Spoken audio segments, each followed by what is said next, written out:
안녕하세요. 제 채널은 누구나 최대한 찾을 수 있는 데이터를 말씀드리면서 공시학 키팩터를 통해 투자 아이디어를 찾아준 테린이 아빠입니다. 영상 속의 내용들은 누구나 찾을 수 있는 자료이고요. 엑셀 데이터는 유튜브 멤버십 회원분들에게는 매주 1회 이상 업데이트해서 드리고 있습니다. 라떼 회원분들에게는 비공개 텔레그램 채널도 참여 가능하시고 영상 보시고 구독, 좋아요, 알람 설정 부탁드리겠습니다. 오늘 이제 어떤 것들을 제가 중요하게 봤는지 이런 내용들을 같이 한번 공유해 보도록 하겠습니다. 게다가 이제 오늘은 장이 좋았죠. 어차피 연준의 금리 결정이 끝났기 때문에 어제도 말씀드렸듯이 연준의 금리 결정이 끝났기 때문에 이제부터는 실적 시즌에 들어가는 것이고 이 실적 시즌에 따라서 실적과 관련된 종목들을 주로 플레이를 해야 된다. 그래서 저는 바이오와 2차전지는 어쩌면 매력이 시장에서 떨어진다고 생각할 가능성이 높다라고 이제 어제도 말씀드렸고 오늘 이제 시장도 그런 뉘앙스로 좀 흘러갔어요. 시장 자체가 바이오와 2차전지는 그렇게 세진 않았다는 거죠. 그럼 간단히 한번 오늘 있었던 이슈들 몇 개 점검을 해보겠습니다. 일단 VM에서 이 하이닉스에서 장비 발주가 나왔어요. 최근에 있던 뉴스를 보시게 되면 이렇게 나와 있어요. 하이닉스가 HBM 수요 급증 때문에 원비 나노 전환 투자를 진행한다. 이게 결국에는 원비 나노를 하고 그 다음에 언젠가는 원C 나노로 할 텐데 원비 나노를 지금 현재 전환 투자를 하는 거는 기존의 어떤 스페이스가 지금 부족하기 때문에 스페이스의 안에서 지금 뭐 이렇게 바꾸고 있는 투자를 하고 있는 것 같습니다. 그래서 제가 알기로도 전공정 회사들이 지금 바빠지고 있다라고 알고 있어요. 그래서 지금 제가 봤을 때는 전공정 회사들을 봐야 된다. 어제도 이제 영상 비슷한 내용을 올려드렸는데 레거시가 돌고 있기 때문에 전공정이나 전공정 소부장 기업들을 좀 챙겨봐야 되는 거 아니냐. 뭐 원익QNC도 있을 것이고 뭐 유진테크도 삼성이나 이런 쪽으로 하는 유진테크도 있을 것이고 하이닉스로 주성 엔지니어링 뭐 이런 것도 있을 것이고 원익 IPS도 있을 것이고 그래서 이런 쪽으로 시장에서 이제 점점 시야가 옮겨지지 않겠느냐. 게다가 이달 말에 마이크론 실적 발표가 있다. 그걸 이제 말씀드리고 싶고 또 오늘 이제 제가 말씀드렸듯이 실적 시즌으로 들어간다 했잖아요. 그래서 오늘 장 마감하고 이제 수급이 어떤 쪽으로 좀 돈이 유동성이 계속 공급되는지 봤더니 여전히 여기서 7가지가 있는데 여기 2가지인 2차전지랑 바이오는 실적 모멘텀이 그렇게 있진 않아요. 4번은 이제 테마이고 1, 2, 3번이랑 이제 5번이 실적 기대감이 있죠. 그래서 이쪽에서 시장은 기회를 찾으려고 하거나 2분기 어닝에 이제 기대하려고 할 거예요. 그러면 어떤 이제 2분기가 실적 발표까지 들고 간다는 그런 개념이 아니고 지금부터는 애널리스트들이 프리뷰 보고서를 쓸 겁니다. 프리뷰 보고서를 통해 가지고 내가 생각한 것보다 2분기 실적이 더 잘 나올 거야. 이런 것들을 계속 들고 있어야 된다는 거예요. 자, 이제 그런 예시를 한번 말씀드릴 텐데. 자, 오늘 이제 어떤 게 나왔냐면 실리콘2도 최근 컨센보다 높은 추정 이익의 보고서가 나왔어요.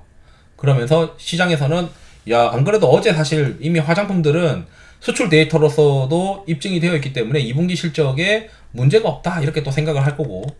거기에 이거는 이제 현대차 보고서가 나왔는데 저는 이런 식으로 보는 거죠. 여기에 이제 실적이 영업이익이 분기별로 이렇게 체크가 되어 있으면 지금 현재 컨센서스 상에서의 체크와 비교를 해보는 거예요. 2분기를.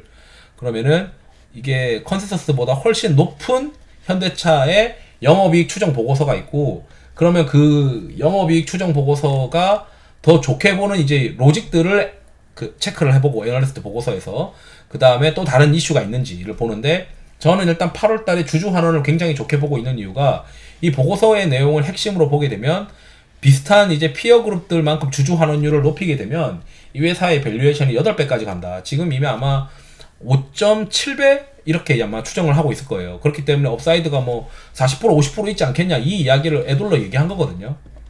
그래서 이제 기대하고 있는 시장에서는 이제 그런 부분들을 기대하고 있는 것 같아요. 이제 자사주 2조 원을 매입하게 되면 주주 환원율 뭐 40%도 가능하지 않겠냐. 이렇게 이제 보시는 거죠. 그 다음에 DIT 보고서도 마찬가지예요. 어제 이제 저녁에 나와서 오늘 아침에 이제 보게 됐는데 이것도 이제 컨센서스는 없지만 숫자의 트렌드가 2분기 때 1분기 대비해서 높아지는 어떤 실적이 있는 거고 그 다음에 APR의 보고서도 미래셋에서 나왔는데 여기는 이제 3분기, 4분기에 대한 분기 실적이 시장의 컨센서스보다 더 높게 지금 추정이 되어 있는 거죠. 그러니까 이렇게 이제 실적 시즌은 결국 제가 봤을 때 핵심은 애널리스트들의 보고서를 이제 하나씩 뒤져가서 보면서 시장의 컨센서스보다 더 높은 영업이익 추정치가 나오는 보고서의 종목을 잘 체크를 해서 그 컨셉들을 유지를 해야 되는 거죠. 그래서 이제 시장의 유동성이 계속 공급되고 있는, 매수가 공급되고 있는 컨셉을 분류해 놓고 그 안에서 어떤 종목들이 이제 시장의 컨센을 더 높인 종목들이 나오게, 그 보고서들이 나오는지를 이렇게 비교를 하는 거예요. 이거 HTS 있잖아요. HTS에도 있고 네이버에도 있는 거고.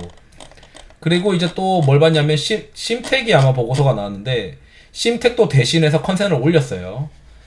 평균보다 올렸고, 심택은 드디어 특히 이제 보고서 내용을 핵심에서 요약을 하게 되면 애플이 잘 팔리면 컨센을 더 올릴 거다, 이런 식으로 되어 있으니까 애플이 아이폰이 뭐 한 9월쯤 출시를 한다고 하면 지금부터 이제 또 이 심택도 꽤 매력적인 투자 아이디어의 포인트가 되는 거죠. 거기다 얘도 이제 그 기존의 레거시가 회복되게 되면은 같이 좋아지는 어떤 그림이 있으니까. 그 다음에 이제 저는 방산을 좀 봐야 된다. 이렇게 컨센이 올라가지만 또 새로운 어떤 일정을 기준으로 해서 봐야 되는 것들이 있는데, 그게 방산이에요. 방산도 채워봐야 되는 게 7월 9일, 7월 11일인데 어떤 굵직한 이벤트가 있으면 그 굵직한 이벤트 20거래일 전에 보통 주가가 움직입니다. 20일 전이나. 그래서 지금 현재가 방산을 서서히 채워나가는 게 맞지 않나. 때마침 보니까 일본은 방산을 채우고 있더라고요. 오늘 이제 올랐던 거 중에서 일본은 방산이 2등이었어요. 희한하게도. 그래서 일본은 먼저 움직였구나. 그럼 같이 이제 움직여 볼만 하다라고 하는 게 제 생각입니다. 그래서 이 이슈를 보게 되면 나토의 정상회담이 7월 9일과 7월 11일에 있고, 그 다음에 7월 달에 전당대회가 있어요. 공화당 전당대회가 있어요. 그래서 정책이 나올 거라고요. 그래서 나토 정상회담에서 EU에서 얼마나 이제 우리가 GDP 대비 거기 그 방위비를 이제 쓸 거냐, 이런 얘기가 있을 수도 있고, 무조건 뭐 있을 거다고 보기 어렵지만, 그 다음에 전당대회에서도 미국의 어떤 그 국방 관련된 예산을 어떻게 할 거냐, 뭐 이런 정책들이 있을 것이고, 그 다음에 오늘 어떤 이슈가 있었냐면, 지금 이게 러시아에서 이 핵 정책을 변경 가능성이 있나 봐요. 그래서 우리가 너네 자꾸 짜증나게 하면은 우리 핵 정책 이거 바꿀 거야, 이렇게 이제 하니까 여기 이제 나토의 사무총장이, 야 너네 그거 핵 정책 변경하면은 가만두지 않겠다는 식으로 이제 이야기가 나오는 거죠. 야 그러면은 이게 지금 나토 정상회담 전에 러시아한테 자꾸 핵 정책 변경하려고 하지 말라는 식으로 경고까지 하는 거면은, 제가 생각했을 때 이 나토 정상회담은 방산주에게 아주 큰 이슈가 될 수 있기 때문에 보통 어떤 이벤트가 있기 20거래일 전에는 사야 된다. 때마침 이제 오늘 장 마감하고 이제 그 미국에서도 비슷한 얘기가 나오는 거예요. 지금은 이제 11월 대선이 다가올수록 방위산업체를 좀 사봐라, 이런 얘기를 하거든요. 그래서 미국 방산업체가 지금 현재 오히려 볼만한 시기다. 그래서 저는 쉬었던 방산업체들이 방산업체들을 좀 채워야 된다라고 이제 주장도 오늘 이슈로서 또 얘기를 하고 싶고, 거기에 기존 이제 유동성이 계속 공급되고 수급이 이제 돌고 있는 이런 컨셉들을 가져가는데, 2차전지 바이오는 아마 실적 모멘텀이라는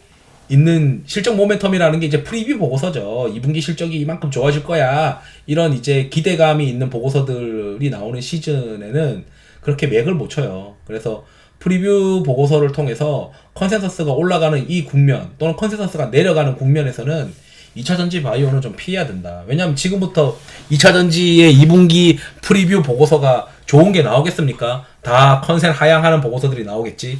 그러니까 이제 저는 이제 2차전지 바이오는 피해야 된다라고 생각하고 있는 거고, 조선은 아마 2분기 컨센서스가 높아지는 어떤 그 보고서가 나올 수도 있다라고 저는 생각을 하고 있습니다.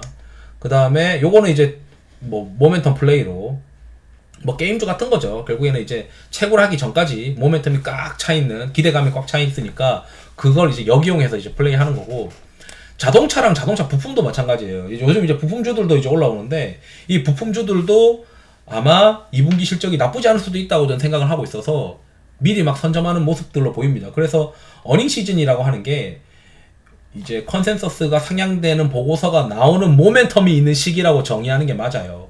대형주들은.